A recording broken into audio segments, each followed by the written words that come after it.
The Agenda with Steve Paikin is made possible through generous philanthropic contributions from viewers like you. Thank you for supporting TVO's journalism. What comes after the end of history? Tonight, renowned author and American political scientist Francis Fukuyama is with us on that, and whether, amid backsliding and authoritarian challenges, liberalism can still save itself. Then, with the war in Ukraine approaching the one-year mark, we'll examine just how solid the commitments of its allies are for the near and long term. It's Wednesday, February 8th, and that's ahead on the agenda.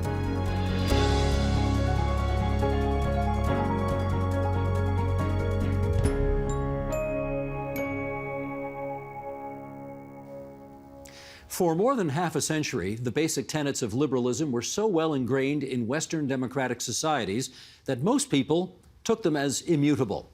That's been shaken over the past decade and more as illiberal leaders have gained traction with more strident ideas and political agendas. Francis Fukuyama's recent book grapples with those challenges. It's called Liberalism and Its Discontents. He's a senior fellow at Stanford University's Freeman Spogli Institute for International Studies. And Francis Fukuyama joins us now from Palo Alto, California, and he's always welcomed on this program. Great to see you again, Professor. How are you doing? Very good. Thanks for having me back on. A delight. We are actually, before we talk about this current book, we're going to have a little fun with you about, well, let's call it your most famous book. Because, and you know all about this ChatGPT thing, which is the artificial intelligence that's basically making your life a nightmare because all of your students can fudge all their essays now and you never know if they wrote it or didn't. But here's somebody on Twitter named Jonathan P. Sign who posted this exchange from ChatGPT. Write a short paragraph of Francis Fukuyama correcting a misunderstanding of his book, The End of History and the Last Man, and do it in the voice of a California Valley girl. And this is what he got. My gosh, I feel like people are totally misunderstanding my book, The End of History and the Last Man. I'm not saying that history is over and we've reached the end of progress or anything. That's just so not what I meant. What I'm trying to say is that with the fall of communism and the spread of liberal democracy, we've reached the end point of humanity's ideological evolution and the universalization of Western liberal democracy as a final form of human government. But that does not mean that history is over. It's just the end of a certain phase of history. And also, The Last Man is not about a physical end of a human being. It's more about the spiritual emptiness and lack of purpose that can come with achievement of all our goals. Got it? Okay, Professor. Did ChatGPT basically get you right, though? Well, it's notorious for actually getting a number of facts wrong. I think that if you use it properly, you've got to interact with it and correct things that are not right. So if it had been up to me, I would have made some emendations to that. But it's pretty good as a first draft. It's an attempt to push back at your critics, though, as you have. And yes, they did it in Valley Girl language, but they're onto something there, aren't they? Well, I think that the main point is really that the end of history wasn't a cessation of events. It's really, where is progress leading us? And I think that I still believe that it is leading us towards some form of liberal democracy, because I don't think any of the alternatives out there, especially the strict authoritarian ones, are really going to do any better. So you're still okay with Martin Luther King's "The arc of the moral universe is long, but it bends towards justice." That's still a good thing for us to believe in? Well, I think if you take a long-term view of human progress, that's correct. Having said that, Winston Churchill is supposed to have said, history is one damn thing after another. Is that probably more accurately describing what history is? I think in the short run, we go backwards, we go sideways, a lot of things happen. But I do think that, if you think about the moral arc and the greater belief in human equality that's been going on for centuries, I do think that there has been moral progress. Do you think this AI, this artificial intelligence, is good for liberalism? Well, I'm not sure that it's good for any particular political doctrine. I guess the big question is whether it will replace or supplement human capabilities. I'm reasonably optimistic that the supplement part will be very useful and the replace part will happen, but it won't be the dominant effect of AI. But, what do I know? Okay, thanks for playing along there with that look back at one of your previous books. Let's hit now on the book that you've got out, Liberalism and Its Discontents. And even though you don't explicitly say this in the book, Sigmund Freud is mentioned a couple of times, but you don't explicitly say that this title is sort of a takeoff on his Civilization and Discontents. Can I assume that it is?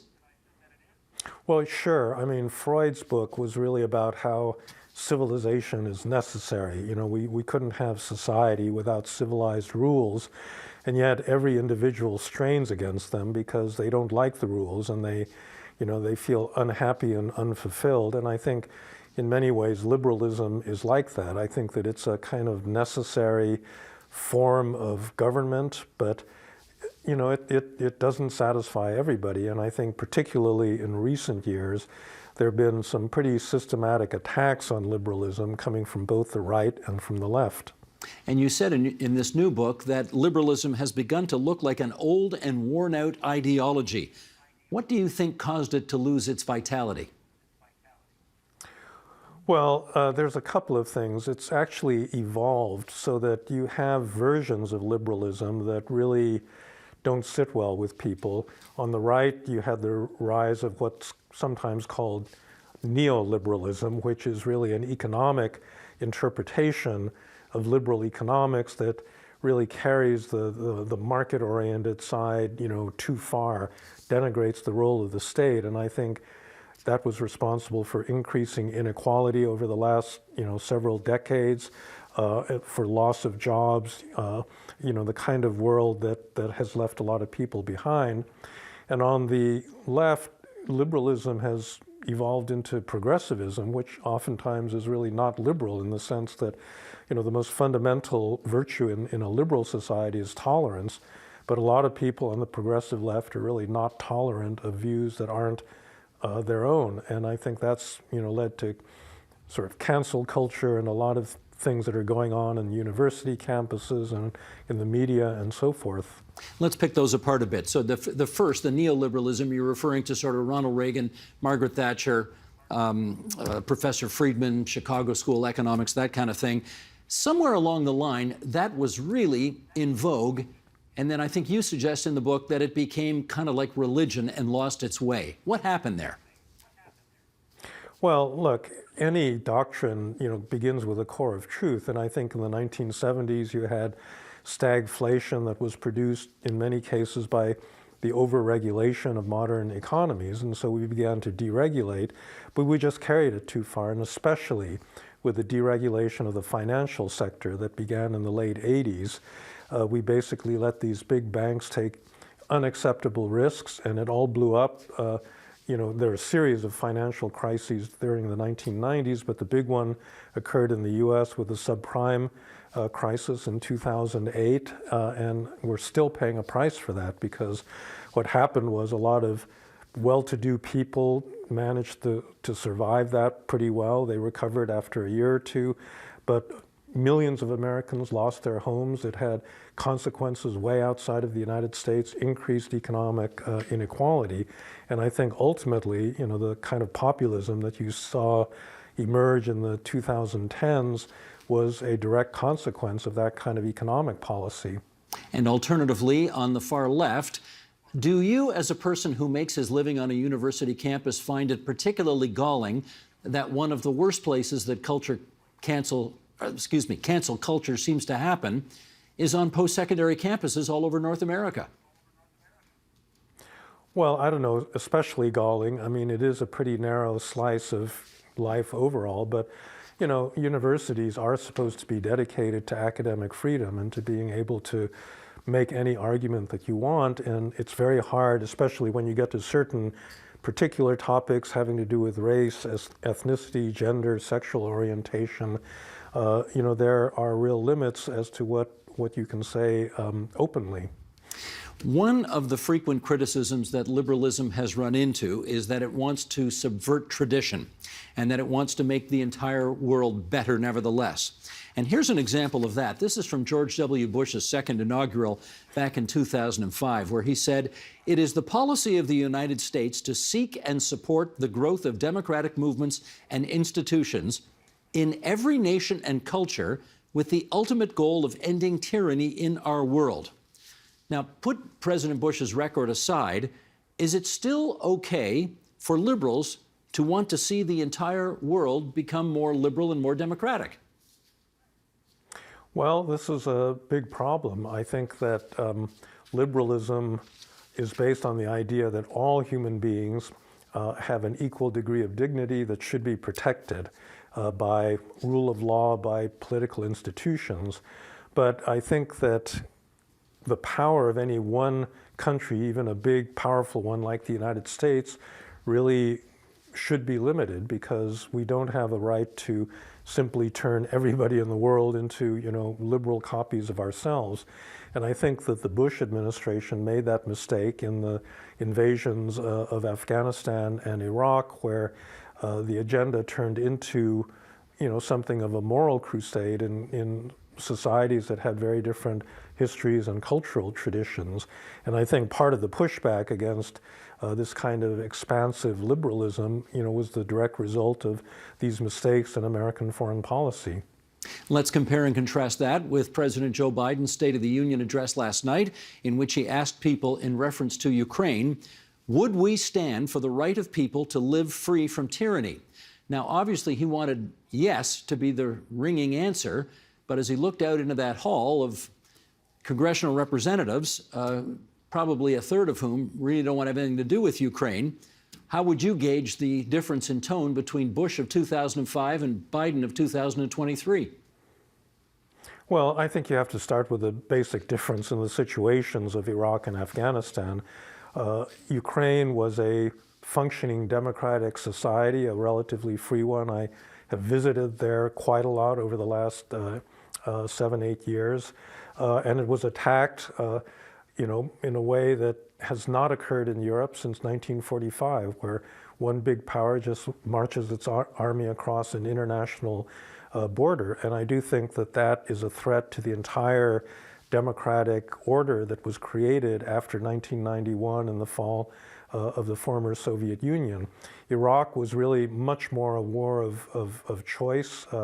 We could have left it alone. It really did pose a certain kind of threat, but certainly not an imminent one that required that kind of military response. And so I do think the underlying circumstances were quite different.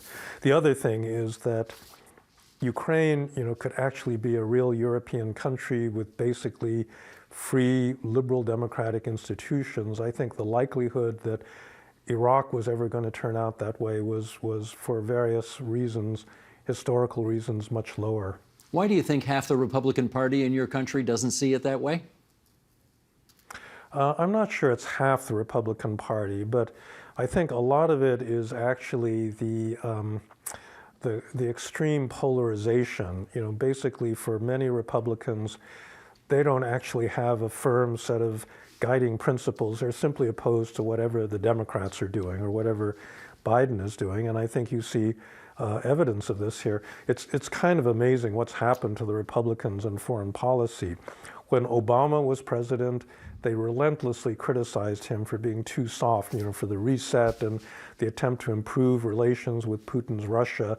And now, half of them actually seem to think that Putin is better than Zelensky, or that, the Russians actually have something to teach us. And I think it's just a testimony to the extreme degree of polarization that has beset the United States. It's been going for the last 20 years, but it certainly got a lot more intense after the election of Donald Trump. Do you think the West's support of Ukraine is part and parcel of a larger ideological war, like you mentioned World War II, such as this is this generation's war against Nazism, for example? Well, both Russia and China have authoritarian political systems, and both of those countries have been arguing in recent years that liberal democracy is old and obsolete and isn't really up to the challenges, that we face today. Putin gave an interview in 2019 where he said liberalism, by which he means not American liberalism, but a basically free rule of law society, is obsolete, and that his form of authoritarian government is better. The Chinese have been saying a version of this as well, that the West is in terminal decline, that the future belongs to countries like China, like Russia. And so I think that, it's important, if we want to maintain a free way of life, that we push back against this. I think that this is a wrong argument. It's an argument that's going to lead to the enslavement of a lot of people. And if we don't defend ourselves, we're going to be victims of that as well. Well, I want to play you a clip now of somebody from Russia who believes, who does not agree with you and believes very much that the spread of liberalism to his country would be a terrible thing. Alexander Dugin, the Russian nationalist, his daughter died, was it earlier this year in a car explosion, or last year? I can't remember now. In any event, you and he were on this program almost exactly 8 years ago today, and this is what he said in response to something you said about the subject of liberalism universally. Sheldon, if you would. The most essential thing was said now by Mr. Fukuyama. He thinks, as well as many of liberals, any liberal, that human nature is the same, that human nature transcends cultures. That is the problem of anthropology, the Western anthropology, and above all, Anglo-Saxon anthropology is based on the concept of the human being as individual, as a positive individual with fully autonomous or partly autonomous content. But Russian anthropology, or Islamic anthropology, or Indian anthropology, or Chinese anthropology are absolutely different. For us Russians, the human, to be human, it is the same as to belong to the whole. The suggestion that we don't have the same anthropology, we in the West and those in Russia, that the individual does not belong to the individual, but rather to the whole. 8 years later, how do you respond to what Mr. Dugin has to say? Well, Dugin is right that the degree of individualism that people in the West feel and practice, and particularly in the United States, differs. There are other societies that are more collectivist than our Western societies. But I think that the underlying human being does really have universal characteristics, and sometimes it requires a degree of economic development and education for that, full flourishing of a human personality to come out. And so I think that over time, you look in the West itself, we were much more collectivist, back in the Middle Ages or in earlier periods of our evolution. But as we have gotten richer, as we've gotten better educated, people do want freedom of choice. And I think it's universally the case that people really don't like living in a brutal dictatorship, including Russians, including Chinese people. And when the pressure from the state gets too authoritarian and dictatorial, they rise up in rebellion against that. And I don't think that is necessarily culturally determined.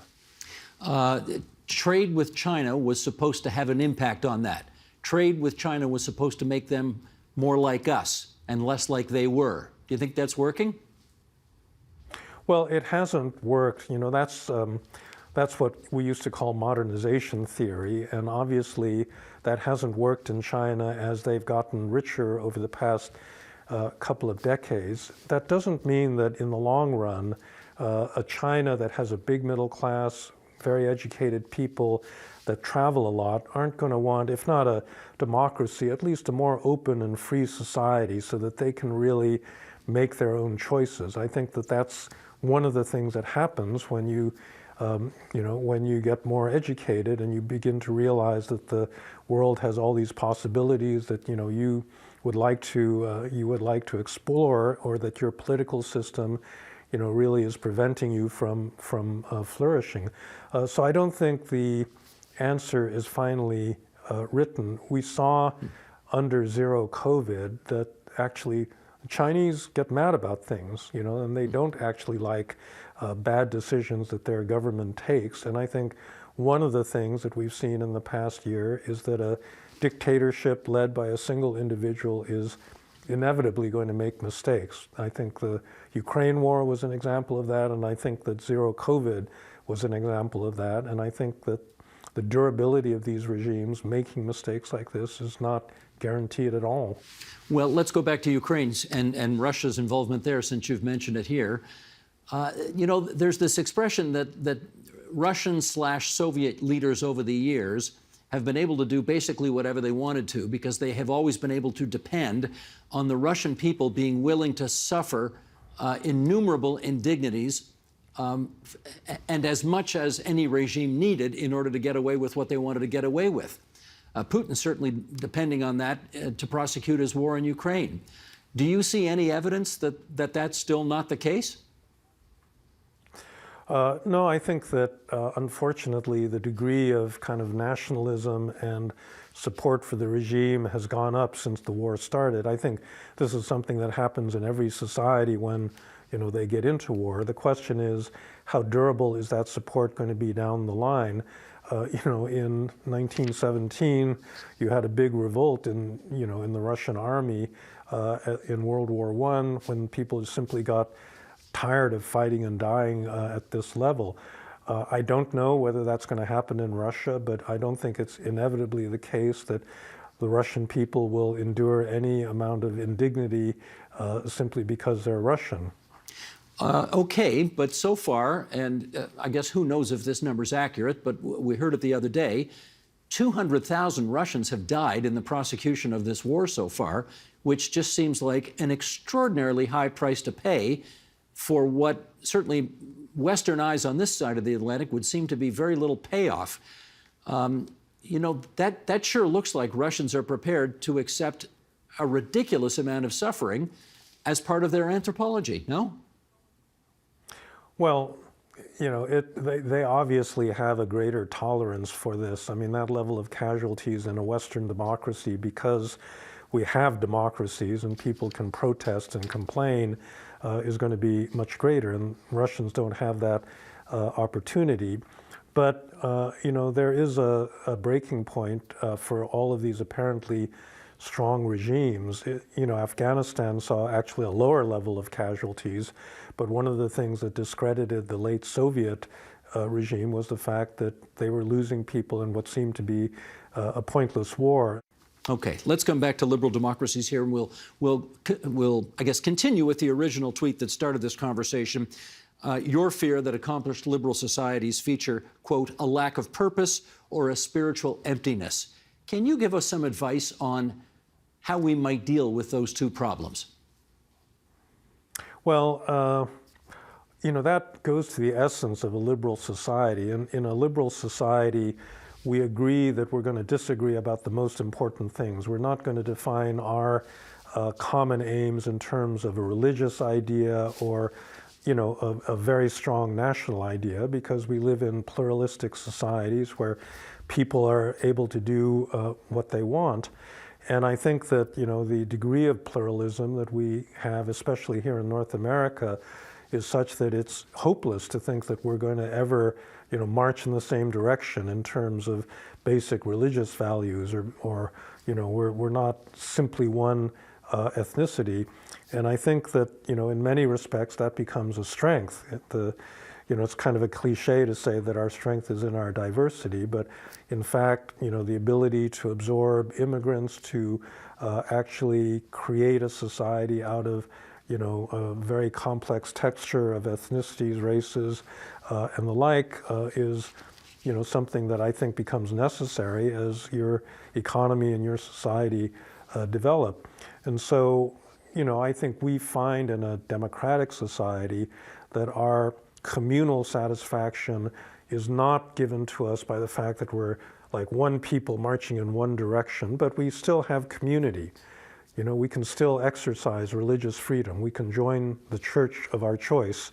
We can join private associations. You know, we have many alternatives for a communal life. It's simply not going to be one single direction dictated by one single person at the top. And I think that, you know, is a much more desirable expression of our intrinsically social natures, you know, than an authoritarian regime provides.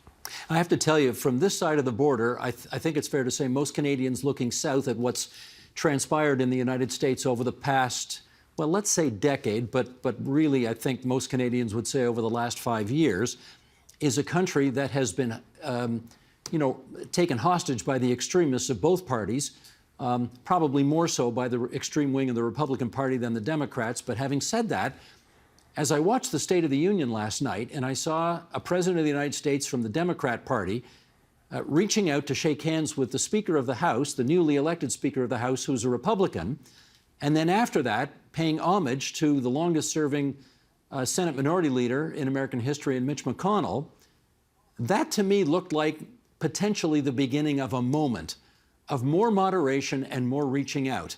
I don't want to be naive about this, but how did you see it? I hope that I hope that that's correct. You know, I do think that the Republican Party has basically followed Donald Trump off of a cliff. You know, the future of that party and of the country as a whole cannot lie in a preoccupation with this supposed stolen election back in 2020.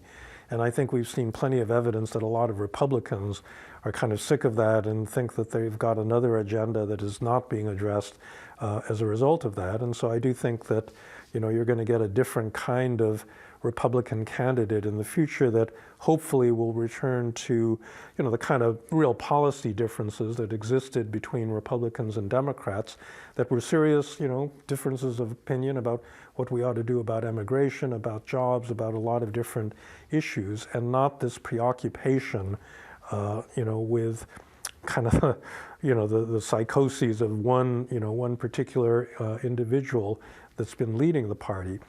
So, you know, maybe that will play out over the next couple of years before the 2024 election. We'll have to see.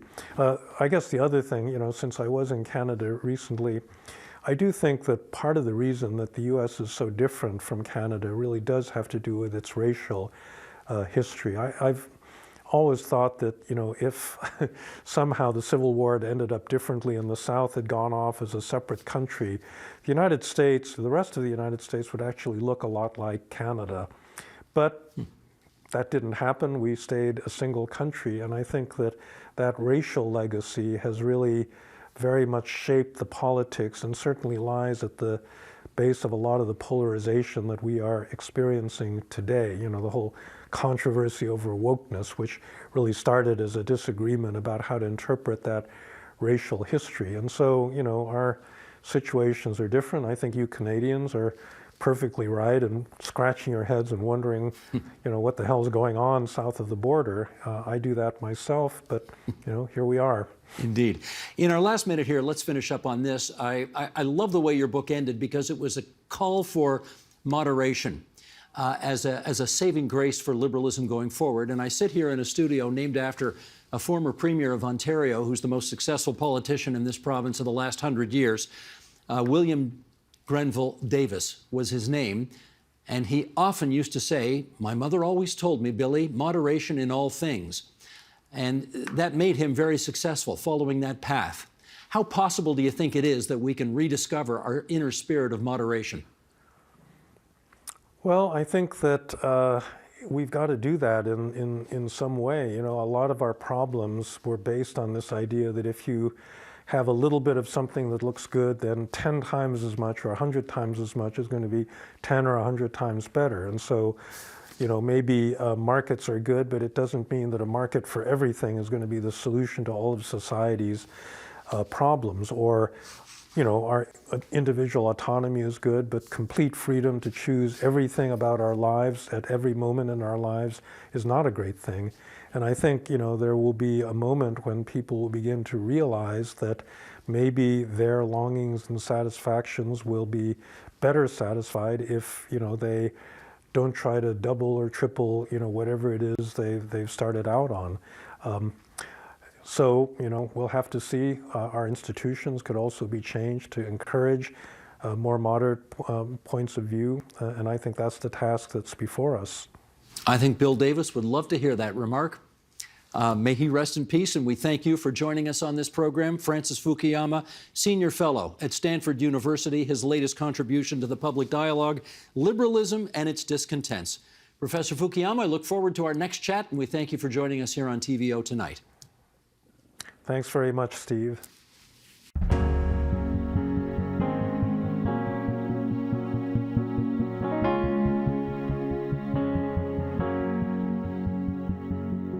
Inexorably, the one-year anniversary of Russia's invasion of Ukraine will come and go later this month. That will happen amid increased support from Western powers led by U.S. military aid and an anticipated surge from Russian forces. Where is the public support in the West on this, and will it hold? With us for their insights, let's welcome, in Washington, D.C., Elbridge Colby. He is the author of The Strategy of Denial, American Defense in an Age of Great Power Conflict. He's also co-founder and principal at the Marathon Initiative think tank. In our nation's capital, Joan DeBartoleben, Carleton University Chancellor's Professor and Jean Monnet Chair in Politics and Society in Russia and the European Union. And here in our studio, Seva Gunitsky, Associate Professor of Political Science at the University of Toronto. Seva, it's good to have you back in that chair. Elbridge and Joan, glad to have you on the line in the two capital cities of our two countries. Let's start this discussion by putting some numbers up here on some public opinion research, and then we'll get you all to comment on this. This is the most recent numbers of public support for Ukraine, polling done among 13 Western countries. So let's put this up, Sheldon, if we can. People were surveyed on whether they agree with restrictions on Russian oil and gas imports and that it's important to maintain those restrictions even if we must limit heating this winter. And 67% agreed with that, including Canada, 64% in the United States. High level of support. Second question, do you favor continuing to support Ukraine until all Russian forces have completely withdrawn? A little less support, 57%, the average for the 13 Western countries, 57% in the United States as well. One more question, do you favor providing weapons and air defense systems to the Ukrainian military? And here the support is less, 48% supporting that in the Western countries, a little more in the United States, 54%. Those numbers courtesy of Ipsos research from January of this year. Okay, Elbridge Colby, get us into this. About a year into this war, weeks away, we're told, from a new Russian offensive. How do you gauge that level of support for the war in Ukraine and for supporting Ukraine in that war?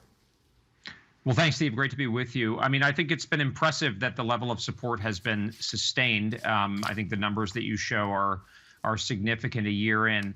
That said, I do think we see indicators, at least here in the United States, of slipping support, especially as the war. I mean, the U.S. administration, other sources, including NATO Secretary General Stoltenberg and others, are indicating the war is likely to become protracted and is unlikely to have a decisive outcome. Anything is possible, but I think the trend lines are towards more skepticism. Joan DeBartoleben, how do you infer those numbers? Well, I'm looking more at the numbers for Europe, and there I see various levels of support in different countries. And again, there is a bit of softening almost everywhere, but still in most countries of the EU, there's more people, significantly more people supporting the war and the various measures than there are opposing it, with a few exceptions. And one of those that was included in the Ipsos poll would be Italy, and skeptics also in countries like Hungary, somewhat more soft positions in countries like Bulgaria and Slovakia, which have close ties in the energy field, some of those countries in particular. But still, overall, and especially at the leadership level, I think this is very significant. With the exception of Hungary, European support is pretty solid. Seva Gunitsky, I wonder if I could get you to compare and contrast those numbers with what you see coming out of Russia and how much support there is for the war against Ukraine in that country. Right. Well, the numbers in Russia should be taken with a big grain of salt, because clearly people answering those surveys are under some pressure to answer correctly if a person calls them, even if the person claims to be from a private organization. So support for the war, at least when it comes to public surveys, remains very strong in Russia. And Putin has taken steps to militarize not just society, but public media, and everything is now related to the war. So the country is steeped in the war, and Putin is hoping that he will play a long game where the support will continue at a high level.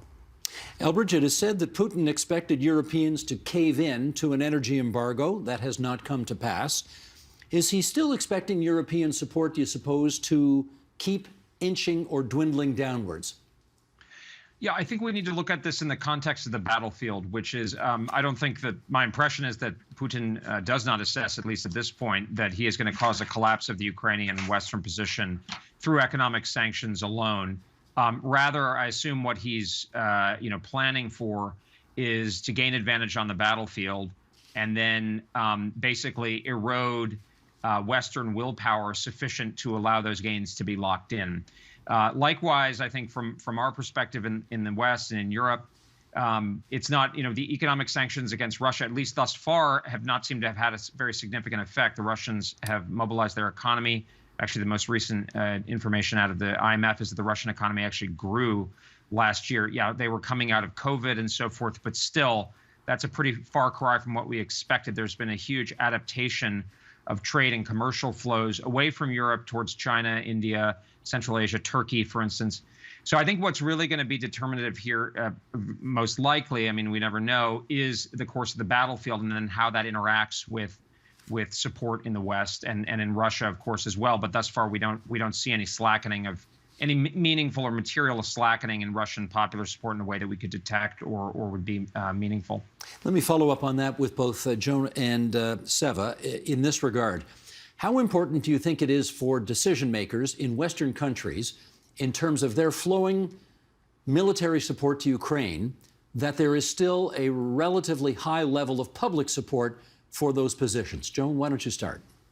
Well, of course, in any democratic polity, and this is where it's different from Russia, of course, public opinion is important because it can affect the fate of political leaders, especially if there are elections coming up.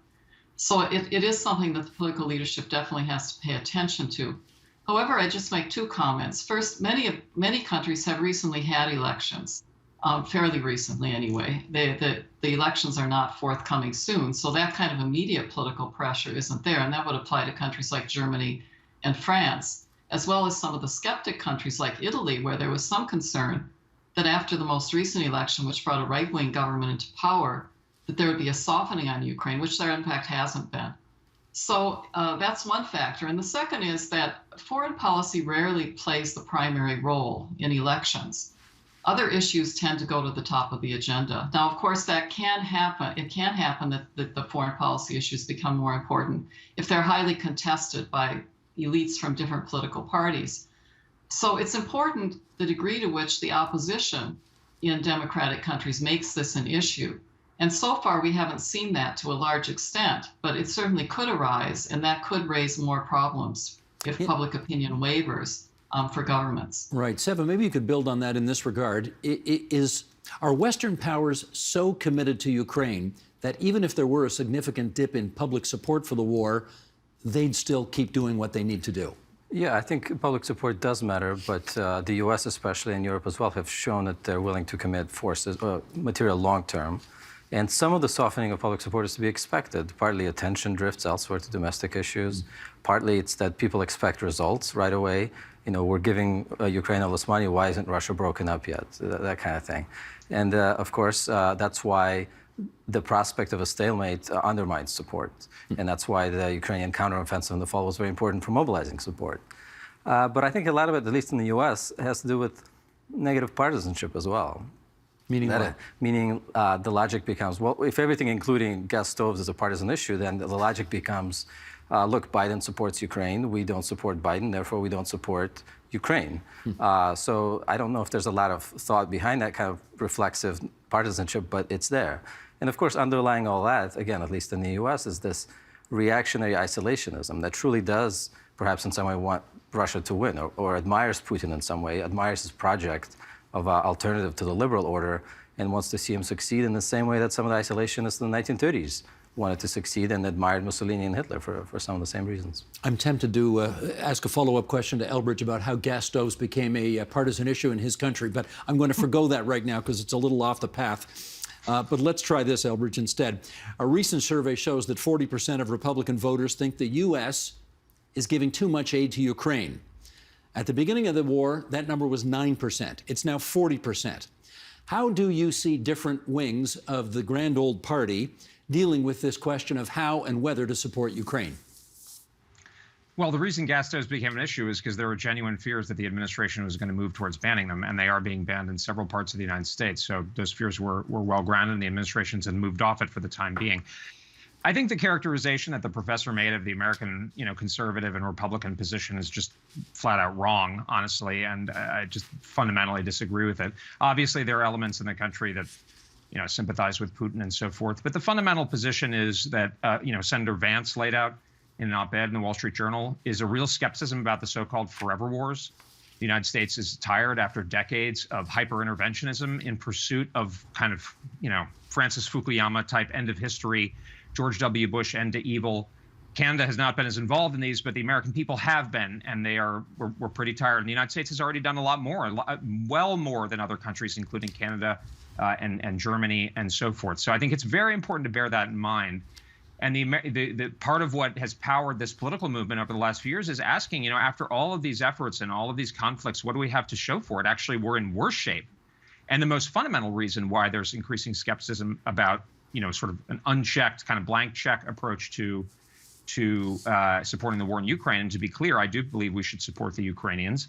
But the primary risk to that is it is inhibiting and undermining our ability to pivot towards what is the world's most important theater, which is Asia, and by far our most significant threat, which is China, which is 10 times the GDP of Russia. And, we've just had a weather balloon float over not only the United States, but Canada as well, essentially brazenly. And that's just, of course, that's a sort of a political story and something that's grabbed the attention, but it shows something, it highlights something very fundamental, which is that China's been undertaking an unprecedented historic military buildup. And it's becoming increasingly clear as our defense industrial base is inadequate for the world that we're living in, that we are not prepared for that conflict. We are not adequately prepared. And that is the fundamental reason. And the administration has said that we can walk and chew gum at the same time, but there's greatly increasing skepticism, and not from the so-called, I object to the term isolationism and so forth. I think that's tendentious and so forth. But, the more kind of main, quote unquote, traditional or what have you type of Republicans. Senator John Cornyn, who's in leadership in the Republican Party in the Senate, very astutely and clear-headedly and in a clear-eyed way laid out the problems that we face in the event at the American Enterprise Institute a couple of weeks ago. So this is the reality. And the fundamental problem is, if we're going to be realistic, this war is likely to go on, and the Europeans, and I suppose Canada, but particularly Europe, is going to need to take the primary burden. The United States already allocated over $100 billion, far more than Europe, particularly in the case of military aid. And that cannot go on, because we have an acute threat in Asia, possibly 2027. We don't know, but it's a very real threat. Let me get Seva to follow up on that. How problematic do you find the lack of support in huge chunks of the Republican Party to be towards the war's effort? Well, first of all, I don't think we need to see support for Ukraine and support for Taiwan as mutually exclusive or zero-sum. The money that comes out to help Ukraine comes out of supplementary spending. It's not taking money away from fighting China or potentially fighting China. But also, what better way to demonstrate to China that nuclear-backed territorial aggression will not be tolerated by the West? What better way to credibly demonstrate it than by ensuring Russian defeat in Ukraine? To demonstrate to China, and I think it already has, that this is not going to be something easy that they can do. So I think there is a real threat, and it is immediate, and there's ways we can deal with it without abandoning Ukraine. And I think there's ways to mobilize American foreign policy in a way that supports both American values and American interests, without having to compromise. Sure, go ahead. Can I respond to that, Steve? Please. I'm sorry. We spend 3.5% of our income on defense. That's far lower in other countries in Europe and Canada. The United States already spent over $100 billion. I'm sorry, but money is zero-sum. It can only be allocated one place, not another. And we are already facing very serious concerns about the size of our debt, about the size of the deficit, et cetera. We're potentially heading into a recession. So money is, in fact, scarce. And it is, the notion that the Chinese are looking primarily at the military balance in the Western Pacific. They're not, in fact, in a lot of ways, they benefit from the conflict in Ukraine, which has distracted the United States. It's refocused us on Europe. Look, and don't take it from me, Stephen Erlanger of the New York Times wrote a piece about how the Europeans are not stepping up and how this is inhibiting American ability to refocus on Asia. And by the way, the Russians have become more dependent on the Chinese. So the notion this is not zero sum is just belied by the facts. The fact is that the United States, under two successive administrations, the Trump administration and the Biden administration, has said we don't have a military capable of fighting two wars simultaneously. And we're not acting like that. And this is a very real problem. And to dismiss it as if we're going to demonstrate to China they can't succeed in Taiwan, I mean, that's the kind of analogy that people use to support the war in Vietnam. Just to be clear, I'm not saying we should abandon Taiwan. That's a canard. I'm sorry.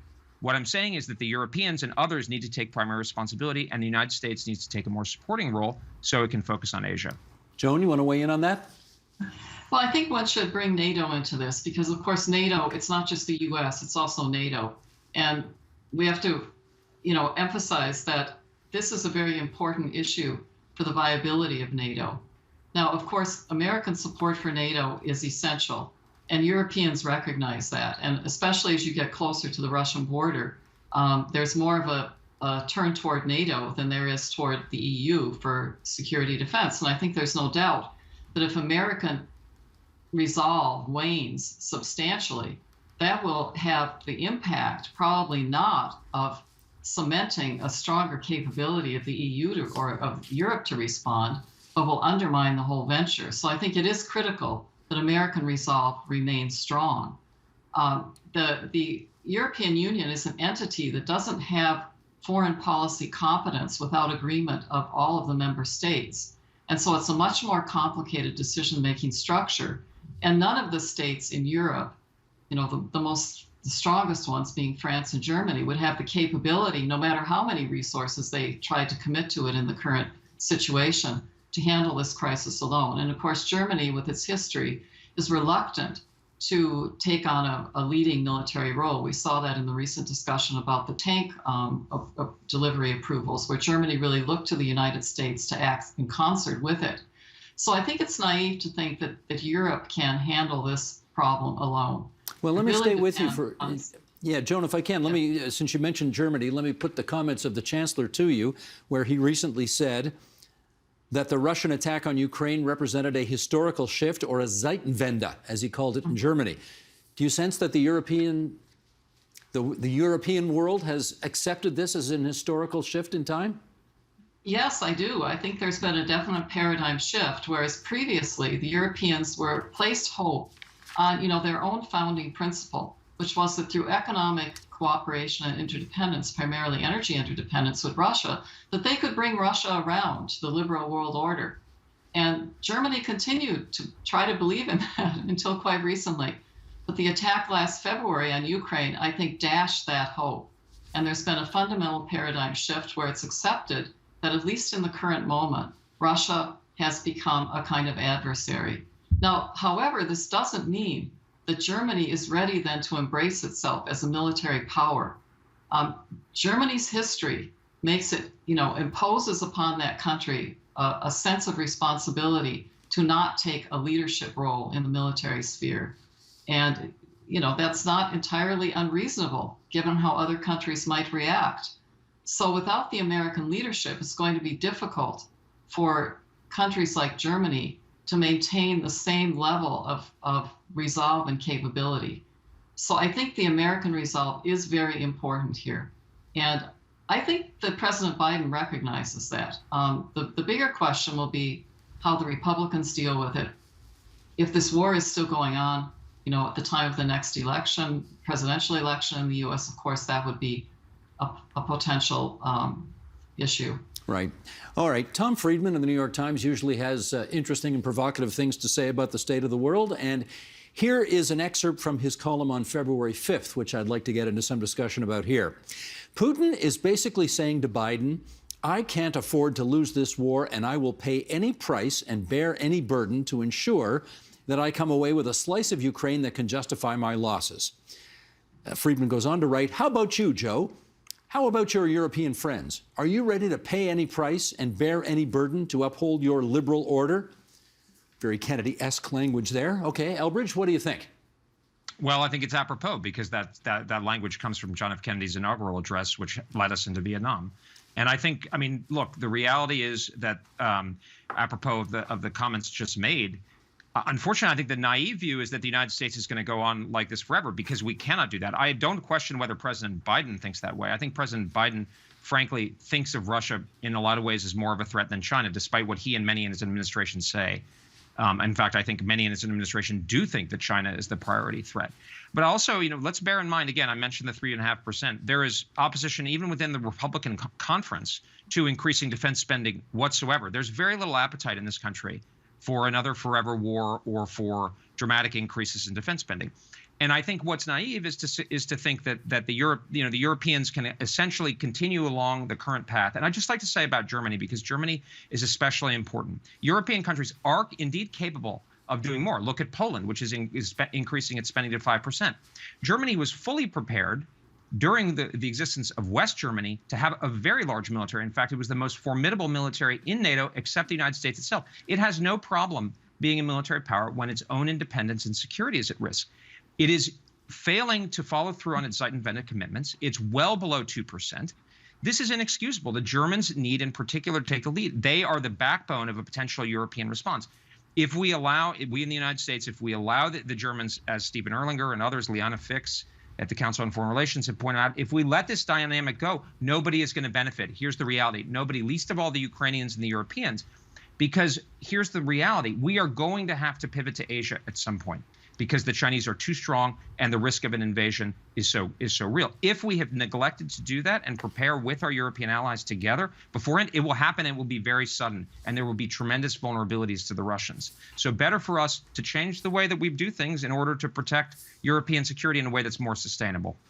Seva, do you believe that the European Union is prepared to pay any price, bear any burden, in the way that Putin clearly has demonstrated that he is? They've shown improvement, but it doesn't seem like they're willing to commit that much or to go that far. But I want to come back to that Friedman quote. I found it interesting because he seems to be saying that, look, Russia has escalation dominance, therefore Biden should tread carefully, and the next year will be very ugly, etc.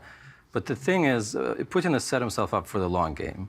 He knows he might not win next month or even next year, and he's ready for that.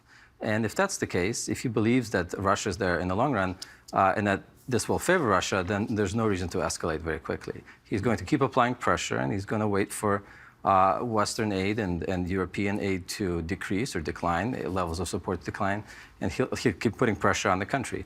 And therefore, I think Friedman is being a little bit alarmist there in claiming that Putin has this desire to escalate by whatever means necessary. All he has to do is keep applying pressure, and he thinks that will get him what he needs in the long run. Well, Joan, let me put to you the comments of the UN Secretary General, who said recently, "I fear the world is not sleepwalking into a wider war.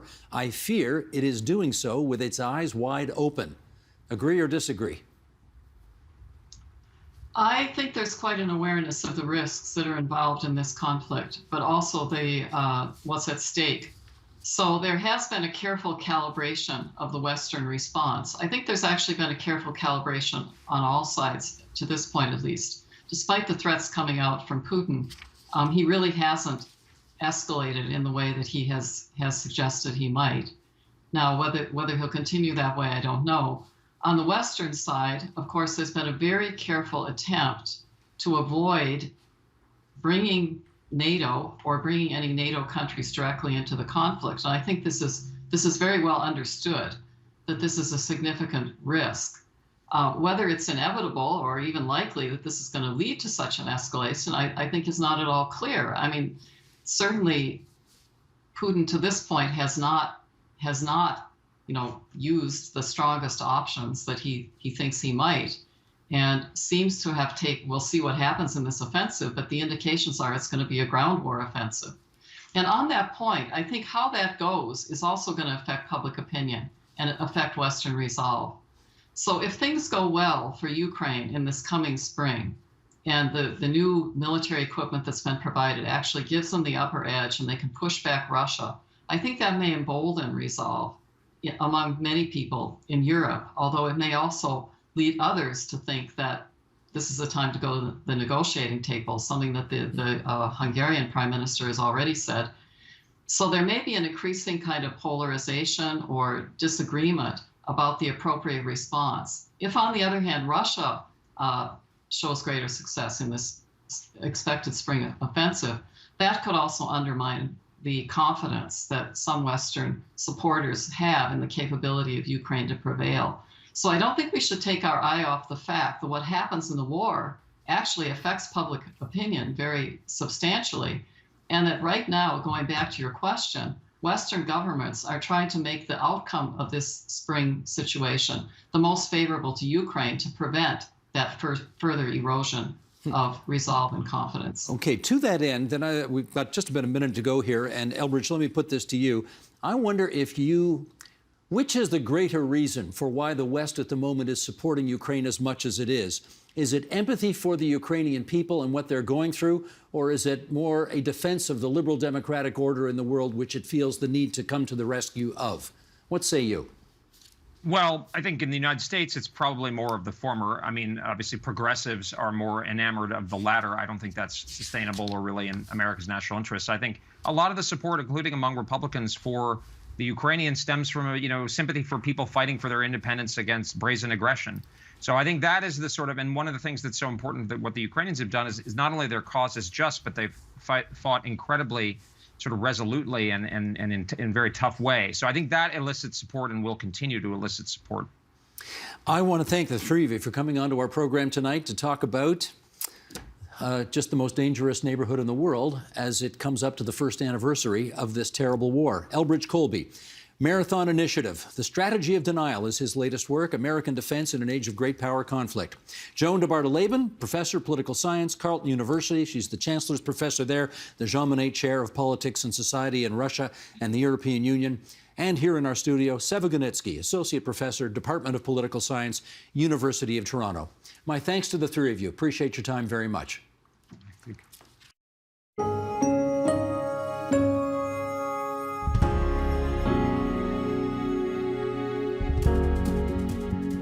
And that is the agenda for Wednesday, February 8th, 2023. Tomorrow, we'll decode the ways economists use statistics to make sense of economic realities. Also, how to make a personal budget. Believe it or not, lots of Ontarians don't. I'm Steve Paikin. Thanks for watching TVO, for joining us online at tvo.org, and we'll see you again tomorrow.